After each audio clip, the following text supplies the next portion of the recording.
Hey y'all, we are back with another review of Love and Marriage Huntsville.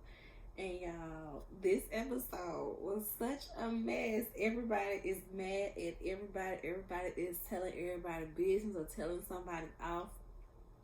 Half the episode was the baby reveal argument. And it was just funny to me.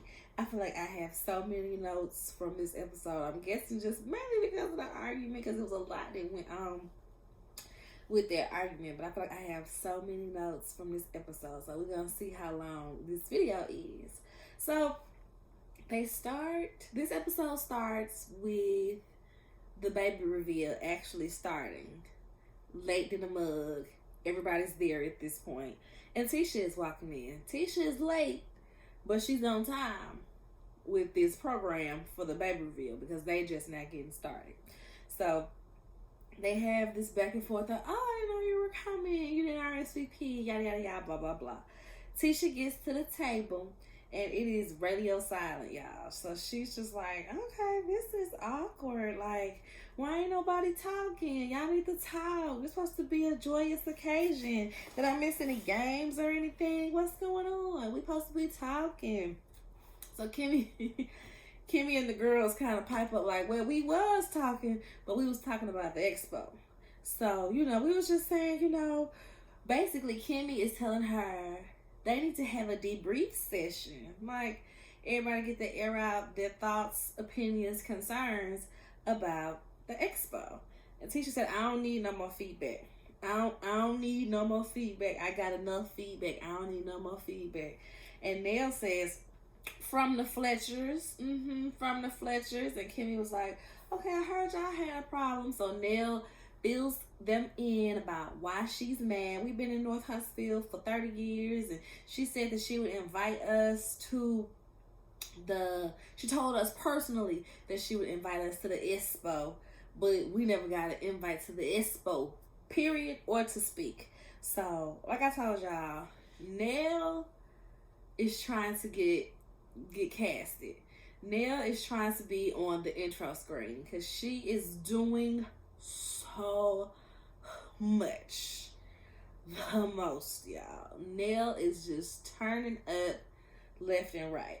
So Nell is kind of turning up. So Tisha starts turning up on Nell like, girl, we already hashed this out. We said we're not going to do that. And Nell was like, ooh, you got totally different energy from the other night and this, that, and the third. That's because she ain't got Marsau there to make her bring it on down. Marsau be hitting her with the Ken, let's reel it in. Let's reel it in, Ken. Let's reel it in. That's a love it. That's it, love. That's the Real Housewives of Atlanta little tidbit, if y'all was wondering. So Marsau always makes her reel it in for the most part. But at this point, Tisha is over it. And I can't say that I disagree with Tisha about being over it, because it's like, we done had so many sit downs. Everybody done came to me airing out their grievances about this expo. I do not care. If you want to have an expo and show me up and do it better, do that. But don't be coming to me to keep on talking about what I did wrong and all of this, and my husband did this and y'all mad about this. So I'm not even totally mad at Tisha, because I'm annoyed with them constantly bringing it up as well. It's like every sit down has to be about the expo. We're over it. So Tiffany's so fake. Everybody is so fake. Nobody is likable on this show. They used to have a couple likable people, but it's giving nobody, like, I ain't gonna say they not likable, but they be doing the most. They be doing the most. I wouldn't necessarily, be eager to be none of these girls' friends, because it's like they go out of their way to annoy each other and all that. And I get it, it's TV, but it's still like, a likable persona can shine through some. Not quite, y'all. Not quite. So Tiffany, she's about the fakest of them all. She's over there nursing the baby, and she's like, well, if I wasn't nursing, I'd be over there in the conversation. But then in the confessional, she's like, why are we even having this conversation about the expo at a baby reveal? Like, girl, you would be the one starting the mess if that baby wasn't on your breast. Bars. So cut it. Just cut it. So next, she talks about, she ends up coming on over there. Okay, let everybody meet baby Ace. I'm done breastfeeding. They have a little break from the mess. Oh, he's so cute. He's so cute. Ace looking at them like, Ace looking real stern in the face. He ain't here for none of them. So next, she was like, oh, I thought Kiki was going to make it. And everybody was like, you invited Kiki? With y'all history, everybody is just surprised that she would invite Kiki because they ain't never got along on this show. So for her to have said she was going to invite Kiki, it was just kind of like, okay. Everybody was just like, okay. So we loop back around to the expo, y'all. Tiffany is the one I felt like. Tiffany was like, so what y'all talking about? And Mel is like, the expo, what should have done, what would have done, what could have done, you know. And Tiffany was like, well, yeah, you know, we tried to hash it out at the last dinner, but then these two kind of got into it about the $100, pointing at Stormy and Tisha. And at this point, Nell, like I said, Nell is fighting for her spot. She is fighting for her life, y'all. Nell is fighting for her life right now. And she's like, okay, so what's going on with the $100? What's going on with the $100? You know, everybody, what's going on with the $100? She asks, she's like, well, I know Tisha is ignoring me. Stormy, you ignoring me too? Stormy turns to Tisha. You want to tell her about the $100? I'm talking to you, Stormy. I'm talking to you. Don't you got a voice of your own? It's what Nell says to Stormy. And Stormy is like, ooh. I can't tell if Stormy is trying to hold it together because they had a baby reveal, or if she's trying to hold it together because Nell is clearly much older than them. She's trying to do the whole respect your elders thing because she just made a face like, ooh, okay then. All right then. And so Nell brings up, y'all said y'all didn't make no money. Y'all said y'all didn't make no money, which I can't remember if that's verbatim what they said, that they didn't make no money, or if they just kind of was like, we paid for it out of pocket. Nell might be putting 20 on 10. So at this point, Tisha gets up and walks off. She's over it. She's just like, y'all can talk. I'm going to be over there. And Stormy gets up to go get her. Oh, just come back and everything. Da, da, da. And this is where you can see Stormy is so... You can't quite tell. You can't quite get a read on Stormy because, like when Tisha said when she got there and she spoke to Stormy, Stormy was just like she didn't quite want to speak to Tisha, but Tisha was like, we talked on the phone, we laughing and kikiing, everything was good, but now that we out here in front of people, now she want to act like we still got beef and don't want to speak. So like, what's really going on? So Stormy is the one to go get her, go kind of soothe her, bring her on back to the table. And Nell is still going on about what happened with the money. What happened with the money? Y'all said y'all ain't make no money. Y'all said y'all ain't make no money. And in my head, I'm like, see, this is exactly why Marsau said he wasn't quite trying to fool with the Fletchers, because their loyalties lies with the Holtz. And they gonna have a hard on just for the simple fact that, you know, y'all against the Holtz. So if y'all say something sideways about the Holtz, which y'all are gonna do because that's the type of person that Marsau is, they gonna have a problem with it and they gonna be on your butt about it. So Nell, I was just like, "Ooh, Jesus, old lady, calm down." She was doing so much in this scene. It's like, we get it. You want yourself on the intro screen like the other ladies. You the only lady up there that be fraternizing with them that's not on the intro screen. They even got Kiki by herself, not even with her husband in the intro screen. So I get it. Nell wants that check. And Carlos, please give this lady, what do you even call it? It can't be a peach. It ain't Atlanta. What is it? Please give this lady, I'm going to call it an arrow because it's love and marriage, Huntsville. So Huntsville's make me think of arrows. Please give this lady an arrow, okay? She needs her arrow before she come and cuss everybody out to prove that she can be messy and she needs to be on this show. Give her an arrow. So next, Mel is like, yeah, I heard he had something to say about me to Tisha. And they flash back to when Nell was telling her that Marsau was like, we're not going to be paying nobody to come in there and talk about their t-shirt business. And Mel says, is he trying to keep us from being friends? Sometimes I feel like Marsau will say little things or do little things to try to drive a wedge in between Tisha and one of the ladies so that they can fall out. They can, pick up Marsau's mess with that person and they can fall out and she won't have that friend anymore. And Stormy was wrong for this part, because I would have been about to cuss you out if you was talking about my man like that. But it is Marsau. Stormy is like, I think he want to be a lady. He act like a woman. I think he want to be a lady. He needs to be here with the rest of the women. It's what Stormy said. And then she calls him a B-word. I was just like, ooh, Tisha, you got up and walked away about the Expo conversation, but you sitting here and letting them call your husband a B? Do you agree with them? It's given, I agree. Tisha was just like, he is not no woman. Girl. Like, she kind of laughed it off like, okay, whatever. But it made me think when Nene called Peter a B and Portia was in the confession, like, that is crazy to call somebody's husband a B. But we are talking about Peter. And that's how I felt. But we are talking about Marsau. So, I mean, hey, it applies. It applies. Which brings us to the next scene.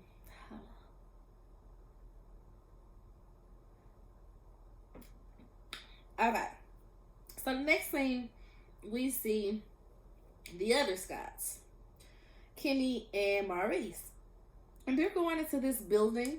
It looks like a nicer building than what they are in, because the building, and that's no shade, it just looks like a better structured building. I think the building that they're in now is just kind of very much plain. It looks like an office park, like just a regular office park where you go in there, office here, office there, office there, just like a little plain little office park. This building got a little more character. You see columns out front. It looks like the big house type of office parks. So they walk in, and this is a building that they said they're moving their offices to, and they're also going to rent out some of the space to other entrepreneurs. So we get in there, and Reese's brother Micah is doing these renovations. Kimmy is annoyed because she's like, you said this going to be done on the 1st. This don't look like it's going to be done on the 1st. And he's trying to reassure her, yeah, I'm going to get it done. That's 11 days. Call me 11 days shy. It'll be done. It'll be done. But Kimmy is like, it was supposed to be done. So the fact that this is where it's at, she's a bit annoyed. But she got a film to sing. She got a scene to film. And she needs to fill her husband in on the recent mess, y'all. So she's filling Reese in on everything that happened at the baby reveal. Just how everybody was arguing about this. They were mad about this. The money topic came back up again. And Kimmy tells Reese that Nell said that Marsau said that they didn't make any money. And Reese is like, did Marsau say that, or did Nell say Marsau said that? Because you know how passed around information is in this group, Every time you pass it on, a little more sauce gets added. So he's like, I'm just going to go talk to him directly. I ain't got time for this mess. I'm not going to be mad at him because of some he said, she said. We too grown for that, basically. We too grown for that. That's my brother. I'm going to go ask him directly what's going on. Because if that's what he said, like, yeah, I'm going to go ask him before I jump to conclusions. And Kimmy brings up how Marsau is always into it with somebody. Mainly the women. She was like, Marsau, first she says, Marsau will pop off on anyone. Man, woman, whoever. But then she names only women. Marsau done popped off on Tiffany. Marsau done popped off on Mel. Marsau done popped off on Stormy. Has Marsau popped off on any man? Because he get a little mutant cute when it comes to the men. When Courtney came to that black location, he kept it kind of cute. He wasn't doing all that extraness. The most he said, which was disrespectful still, the most he said to Courtney outside of his neck was, "You talking about I need to stay out of women's business when you work for a hair care line? Like you have a hair care line." Like it was lame, but you don't be coming at the men. You ain't coming at Courtney like you be coming at everybody else. So that's the part where he wanna be a lady. He wanna be a lady. And that's the part where it comes back to he keeps up these mess with the women so that it could be mess with Tisha as well, because Tisha's supposed to hold him down because that's the wife. That's how it's looking. She said he don't have no line of demarcation. And I'm like, is that the word you wanted to use? I don't know if that's the word she wanted to use. But that's what she said. And Reese was like, he's a sarcastic a-hole. Like, we all know this. Why are we acting surprised is like the feeling that he's giving off in this moment. So then Kimmy brings up the Melody thing, how he was told them that he wasn't gonna pay nobody to speak about their t-shirt business. And Maurice cracks up laughing. He thinks that's the funniest thing ever. And Kimmy is like, see, don't laugh at that. That's why he do it, because he think it's okay. Stop laughing and egging on his foolishness, basically. And I agree, because he's a clown. Stop giving that clown attention and praise so that he can just keep on doing it. Ain't nobody got time for that. So next we see, who we see next, y'all? Mel and Nell. We see Mel and Nell. And Mel was like, you was a little feisty at the reveal. And I'm glad she said something, because, you know, not that we see a lot of Nell, but what we have seen from her in these past 2 to 3 seasons, we ain't never seen her acting like that. We ain't never seen her voice her opinions so strongly that she got to be fussing at people and talking crazy to people. So I was glad that Mel said that. You was a little feisty about it. And now she brought up some good points. She's mad because she feels like they are always patronizing the Scots. She was like, yeah, y'all be buying cases of chocolate in the bottle, and y'all go to black restaurant all the time, and yeah. So Nell is feeling like we always pouring into your business for its work, but you couldn't even invite us or have us on the panel for your Black Business Expo.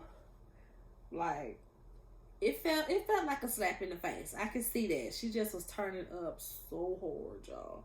So she's saying how Tisha is acting like she didn't know that Nell supported them. And she was like, I don't see how you 85% owner of a business and you don't know what's going on in that business. So then that's when Mel talks about how when her and Martell were together and they were doing, you know, all these certifications for different grants and ways to get money, that one of the grants, a lot of those grants is for women-owned businesses. So at that point, they speculating that Tisha is only majority owner so that they can capitalize on those women-owned grants. And that's what a bunch of the people in the YouTube streets have been speculating as well, that Tisha is not all that involved. She's 85% owner because it just works for the business.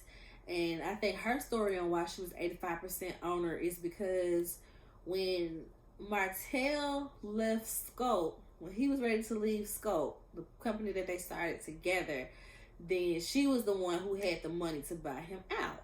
She had an apartment building or something like that she sold, and she had the money when Marsau didn't to buy him out. I believe that was what her story was a few seasons ago, or last season or whatever. So they kind of talk about that a little bit more. And then Mel talks about how the Scotts, Tisha and Marsau, are trying to raise $150K for a family in need, to build a house for a family in need. And so she was like, I can look it up right now. Let me tell you. She's like, they only made a few $100s so far. And she goes to look it up.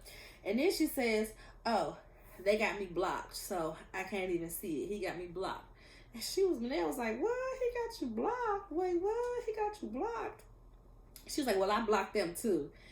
And so it's just kind of like, how you know they got you blocked if they blocked, but then you not gonna unblock them, so why wouldn't they block you back? And she was just like, well, I don't have time to go. I block a lot of people. I ain't got time to go through and find her to unblock her. You can literally just type in a name and unblock. And Nell is probably thinking the same thing. She was like, girl, and y'all supposed to be trying to work on a friendship? Y'all supposed to be friends? Y'all ain't no friends. Y'all frenemies. That's what y'all is. Good one, Nell. Because, seriously, how you trying to be friends with somebody, but you constantly have to block people, don't care to unblock people, looking sideways because they blocked you. It's just all types of weird. And like Nell said, y'all ain't friends, y'all frenemies. Y'all friends when it's convenient. Y'all gotta film together, so we gotta be friendly enough, but we ain't necessarily friends. So they talk about how Marsau got a thing about women. He always trying to start something with women. And Nell was like, yeah, he tried to start something with me, saying that, he thought that I was just Fletcher's pretty wife and not that I had anything going on for myself. And they sitting in her daycare. She's like, I had this daycare about 20 years or something. Like, he knew that. We talked to him about that. Like, I don't know why he would say something like that. So, again, they bring up how they suspect that he's trying to keep Tisha from having female friends. And production rolled that beautiful bang footage of him, like when Tisha was when she was like, man, I want you to show me your blueprint, how you do it all, how you be this super mom, but also this entrepreneur. Give me your blueprint. Let me know how you do it. So Mel was taking her to networking events and making sure that she got out there, got her name out there, and really, fed into her soul business-wise, so that Tisha don't have to just feel so unfulfilled as just a mother when she got a master's degree that Marsau didn't even want her to do it. I just thought you did that for fun. You can't really go out and do work on that. So production rolls all of that footage, and in there, Marsau is fussing at Melody, being like, why you taking her out to go have fun and do this? Y'all going out to play? She's like, we're going to network. We're not going out just to have drinks or something. We're going to network. He was like, we're not going to be no power couple. She going to be in the house barefoot and pregnant, cooking the meals is basically what he wanted to say. We not no power couple, so don't even try to do this, because that's not what we doing. And so, what happens next? Mel tells her he don't want her to be around me, and she get the strength to lead his lying self. Like, that's what it is. That's why he keep trying to drive a wedge between Tisha and all her female friends. Melanie and her 15 bundles of hair. Why does she have so much hair on her head, y'all? It's so much hair on her head. Anywho, next we see Kiki and her husband Amin. And I feel like this is our first time seeing Amin. Yeah, I think this is our first time seeing him. So Kiki is talking about how she had got sick again, and that's the only reason that she wasn't at the baby reveal. And she wished she could have been there because she don't want people to feed into the thought that she has relapsed, because that's what's going on. And Amin is like, she's just like, I wish I could figure out, I wish these doctors could figure out what's wrong with me. I'm tired of this. I'm tired of this. I'm tired of being sick. Amin was like, if you get off that methadone, you'll be fine. He was like, you complaining about digestion issues and all of this, and then next thing you know, you eating at 10 o'clock at night, and you done bought out half the Chinese restaurant trying to eat all this food. So if you know that that's your problem, why you ordering half the restaurant at 10 o'clock at night to be eating so late if you got digestion issues? And Kiki is just like, oh, so you just think you know what's going on? Like, oh, I'm supposed to just believe you. I'm supposed to just trust you, even though you don't even know, and this, that, and the third. But I mean, Amin is making a little bit of sense, though. Like, if you know you have these issues, why keep doing the things that will cause these issues to flare up while you're on this medication? Amin don't want her to be dependent on nothing, which I can understand, because it's like, how long you got to be on this methadone, sis? It seems like you've been on this methadone for a long time. And I'm not well versed on addiction, so I'm not gonna pretend like I am. But it's strange. It's strange. So that's all they really talking about in this final season, which is the episode title Melody versus Marsau, round 5. So Melody invites Marsau out. She's like, oh, did you order something? You gonna get this and the third? And he tells her what he wants. And he's like, but you don't have to go in and get it. She was like, no, somebody comes out. Somebody comes out to take our orders. I'm not getting up to do anything. That cracked me up. So then production rolls back rounds 1 through 4, basically all the times that Melody and Marsau done got into an argument about this, that, and the third, whether it was because of Tisha, whether it was because of something Melody did, whether it was some business stuff. They just roll back all of the different arguments that they've had. So Mel, he mentions her energy or something like that. And she was like, yeah, well, I talked to, such and such, and they told me make sure I check my energy, make sure I didn't come into this meeting, being all attitudey and sassy, basically. So then she brings up, when he mentioned about, I'm not going to pay you to speak and talk about a t-shirt business. And she's like, I have way more businesses than t-shirts. I sell t-shirts on the side. And you know that I'm that, basically. And he do. That's why he was trying so hard to have Mel there. Mel is the one that gets speaking engagements outside of the show. Mel is the one that is booked and busy, to whereas y'all is, and this ain't no shade. Y'all just doing what y'all do in Huntsville. Mel is traveling. Mel got collaborations with fashion houses and doing this, that, and the third. Y'all got chocolate in the bottle, but it's like, are y'all really doing something out for that?